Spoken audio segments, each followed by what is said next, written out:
vamos então ao e-mail dele que diz assim: Olá, tudo bem, André? Tudo. Me chamo tal. Comecei há pouco tempo a acompanhar seus vídeos e com seus conselhos vem me ajudando pouco a pouco. Bem como você deve cansar de receber e-mails sobre isso. Este é mais um. Meu querido, olha, o assunto pode até ser, a término de relacionamento. Porém, cada história é única. Cada história traz detalhes únicos, então eu não me canso. Essa é a verdade. Eu não estou falando para ficar fazendo medinha, para ficar fazendo isso. Isso é verdade, gente. Eu não me canso justamente por causa disso, porque a história sempre traz particularidades e coisas que sempre vale a pena a gente observar. Infelizmente, houve o término bem doloroso para mim do meu relacionamento mais recente. Apesar de ser ainda jovem, tenho 26 anos, já tive 3 relacionamentos sérios. Sou uma pessoa bastante tímida. É até estranho para mim ficar escrevendo este e-mail, pois sou muito reservado e com poucos amigos. Olha, meu querido, o fato de você escrever o e-mail por você ser uma pessoa tímida, pelo contrário, eu acredito que é mais fácil uma pessoa tímida escrever o e-mail, enviar o e-mail, do que a pessoa tímida sentar e conversar com alguém. Então, talvez o e-mail seja um facilitador. Talvez você tenha conseguido fazer isso justamente por conta, né, dessa impessoalidade que traz. Você sabe que os detalhes, né, como nomes, por exemplo, eu preservo, não falo, então isso pode também te dar uma segurança. Então, tudo isso tem que ser levado em conta. Então, talvez isso tenha sido um facilitador, o e-mail. Mas eu entendo que você quis dizer que você é tão reservado, tão fechado, que às vezes é difícil você desabafar. Então, entendo o que você está querendo dizer em relação ao e-mail. Nem sei como eu consegui sentar e escrever o e-mail. E fico agradecido por isso, né? Porque significa que você confiou, significa que você se identificou com as análises que eu faço aqui, confiou no meu trabalho. Então, eu também fico agradecido por isso, tá bom? Após o término dos 2 primeiros, eu não sofri tanto. Apenas alguns dias. Eu sempre me afastava das ex-namoradas e deletava tudo. Isso sempre me ajudava, mas achava que isso podia ser infantilidade da minha parte. Não mantinha contato em nada. Não, meu querido, não é infantilidade, tá? Gente, olha, eu deletar tudo, me afastar, não é infantilidade. Eu estou me afastando de uma situação que no momento não vai me fazer bem. Se amanhã ou depois eu vou voltar a conversar com elas, não é? Aí é outra história. Agora, neste momento, isso não está me fazendo bem. Então, eu me afasto. A gente tem que identificar coisas que não estão nos fazendo bem e tomar atitudes. Fazer escolhas e tomar atitudes diante daquilo que não nos faz bem. Então, você está correto. Não é infantilidade isso não, viu, gente? Este último relacionamento eu levei muito a sério. Conheci ela, ainda era menor, com 17 anos. E eu já me achava com uma certa experiência em relacionamentos. E ela nunca havia se relacionado sério com alguém. Logo, foi bastante difícil conquistá-la e talvez por isso eu me apaixonei perdidamente. Este relacionamento foi o mais longo da minha vida, até então de duração de 5 anos. Nunca traí e sempre fui fiel. Em todos os outros relacionamentos anteriores, também. Não chegamos a morar juntos, pois somos de família tradicional e religiosa. Apesar disso, fui seu primeiro homem e aquele fato de noivar e casar, etc., para depois morarmos juntos. Mas eu planejava construir tudo com ela, mas no seu devido tempo, pois trabalho e faço faculdade e ajudo meus pais. Ou seja, você é um rapaz, né, aí de 26 anos, mas é um rapaz que está um pouco, é um ponto fora da curva do que a gente encontra hoje em dia, não é, gente? Então, responsável, estuda, trabalha, entende? Eu quero ter essa responsabilidade de ir com calma, então não vou atropelando as coisas, ajudo meus pais em casa. Então, você é um ponto fora da curva nesse sentido. Você, tipo, do que a gente vê da moçada por aí, que tem muita gente irresponsável. Iria tomar a decisão no final deste ano em noivar com esta pessoa. Mas de uns meses até o término, eu vinha sentindo uma certa diferença dela comigo. Esta diferença começou quando ela entrou na faculdade. Aumentou a lista de amizades. Eu cheguei a perguntar o que estava havendo e ela dizia que eu nunca mudava. Confesso que sou uma pessoa ciumenta, mas não ao extremo. Não falava direito do que se tratava e eu não sabia bem o que fazer.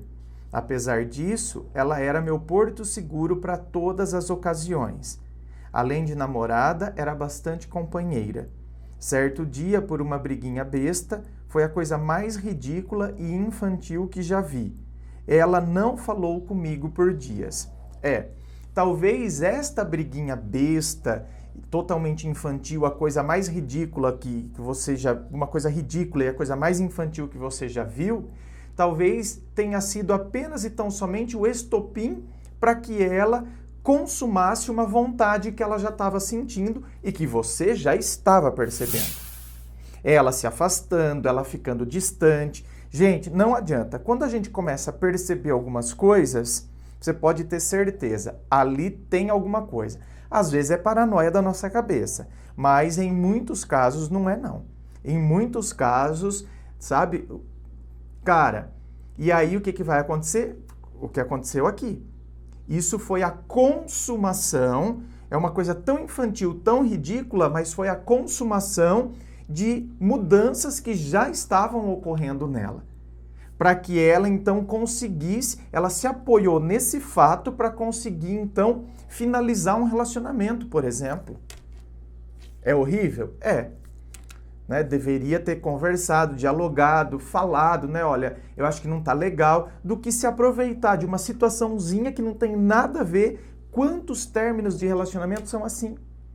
A pessoa se aproveita de uma situaçãozinha que não tem nada a ver, não tem nem cabimento, mas ela se aproveita daquela situaçãozinha para poder, então, findar um relacionamento. É ou não é, gente? Tô mentindo?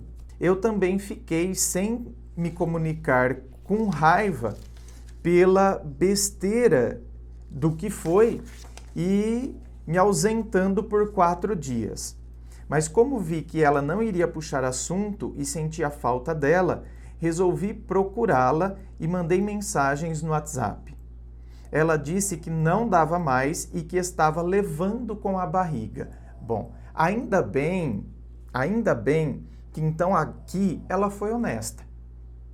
Porque assim, é o que eu falei, ela usou desse fato ínfimo, desse fato pequeno, para conseguir consumar o que ela já queria fazer. Só que ela poderia, se ela fosse uma pessoa que fica, na verdade, porque você fez aquilo, então não sei o que, ela poderia ter usado aquele fato pequenininho para manter o término. Mas não, o que ela falou agora? Ela falou, não dá mais e eu estava levando com a barriga. Então ela assumiu que, na verdade, todas essas mudanças já estavam acontecendo dentro dela, certo? Ela assumiu. Ela não quis se esconder atrás daquele fato pequenininho. Então aqui ela foi bacana por causa disso. Porque tem gente que fica se escondendo atrás daquele fato pequenininho para fazer com que você se sinta culpado. É ou não é, gente? É ou não é? Aquilo foi um golpe bem pesado para mim. Não teve nem a dignidade de falar comigo pessoalmente. Sofri bastante e ainda sofro. Conversei com outras pessoas sobre isso, mas mantinha uma certa esperança, pois ela não apagava nossas fotos nas redes sociais. Isso durou uns 2 meses. E chegou a falar com alguns amigos nossos em comum que estava confusa e iria pensar numa volta. Por causa disso, desta esperança que eu tinha, nós nos falávamos ainda um com o outro, não com a mesma frequência. E por causa disso, eu mantive certa esperança. Mas houve um belo dia que vi algo que não gostei em uma rede social e foi o estopim definitivo para mim. Acabei me afastando e deletando tudo como eu fazia antigamente. Desde então, não consigo me relacionar direito com outras pessoas e não acredito mais em amores. Bem, me desculpe pelo e-mail longo e por alguns erros de gramática, mas você com seus vídeos vem me ajudando. Que Deus o ilumine e forte abraço. Forte abraço, meu querido. Olha, por aí você vê que o que você fazia antes de apagar, deletar, você viu coisa na rede social, uma coisa que você não gostou, quer dizer, que te trouxe mal-estar. Bom, então agora eu vou me afastar, porque não dá também para eu ficar alimentando essa esperança. Então, por aí você vê que essa atitude da gente se afastar tem determinadas coisas que a gente fala, não, isso aí tá me matando. Não dá. Então, não é infantilidade a gente, sabe, excluir a pessoa, a gente se afastar, a gente não querer mais ter contato. Na verdade, não é infantilidade, é maturidade. É a gente ter a maturidade para poder tomar essa decisão.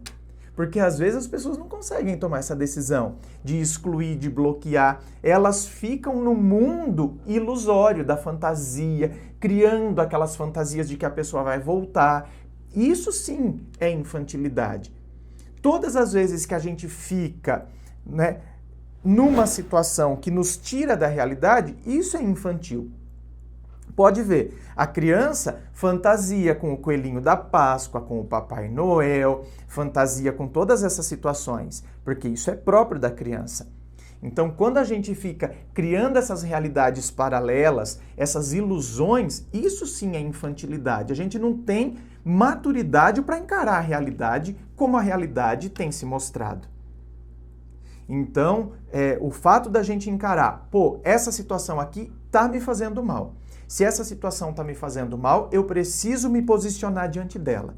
Então, eu vou me afastar das coisas que estão me fazendo mal. Eu não quero mais ficar criando esperança, eu não quero mais ficar aqui alimentando uma coisa que não vai acontecer e que só vai fazer com que eu me sinta cada vez mais dependente dessa situação, esperando algo que não vai vir. Agora, talvez o que tenha sido infantil aí é não ter sentado para conversar. Então, talvez essa infantilidade ainda perdure nas nossas relações, tá? Muito provavelmente por causa de orgulho. Ela se afastou, não falou comigo por causa de uma coisa tão pequena, eu também então não puxei conversa, só que aí a hora que eu fui puxar conversa, ela falou que não dava mais, que estava levando com a barriga, e agora ambos ficam aí procurando sinais. Ela não apaga as fotos da rede social, os meus amigos falam que ela ainda pensa numa volta, então quer dizer, eu fico caçando sinais e eu não tenho a dignidade de chegar, sentar e conversar com a pessoa. Muitas vezes você escreve o que eu estou falando. O que nos impossibilita de chegar e conversar com a pessoa é uma coisa chamada orgulho. Somos extremamente orgulhosos, então a gente sempre fica esperando que o outro dê o passo, que o outro é que decida, que o outro é que venha, que o outro é que faça. Então precisamos tomar cuidado, porque às vezes essa atitude sim nos afasta de uma atitude madura e que aí então a gente poderia ter uma postura muito mais equilibrada do que ficar então jogando com coisinhas e depois fica, mas você também me bloqueou, mas você... Então eu fico sempre jogando com situaçõezinhas. Não, eu sento, dialogo, converso. Então não tem mais jeito, não dá mais, então beleza. Então agora eu tenho fatos reais. Tá vendo que são fatos reais? O mundo adulto tem que ter fatos reais do que ficar nessas suposições, nessas coisinhas, nesses achismos. Eu ajo a partir do que eu acredito que a pessoa colocou, indiretinhas em rede social, coisinhas. Eu preciso agir a partir da realidade dos fatos. E para agir a partir da realidade é imprescindível o diálogo. Inscreva-se, fico aqui aguardando a sua inscrição. Me siga nas redes sociais, coloco muita coisa lá no Instagram, muitas mensagens, me siga lá. Se você curtiu, dê o seu joinha, compartilhe com seus amigos, nos seus grupos de WhatsApp, no seu Facebook. E claro, lembrando a você que aqui na descrição do vídeo tem todas as informações sobre gravação privada, treinamento emocional, sobre os meus livros. É só você dar uma fuçada aqui na descrição do vídeo que você encontra. Muito obrigado, beijo no coração e, é claro, um forte abraço.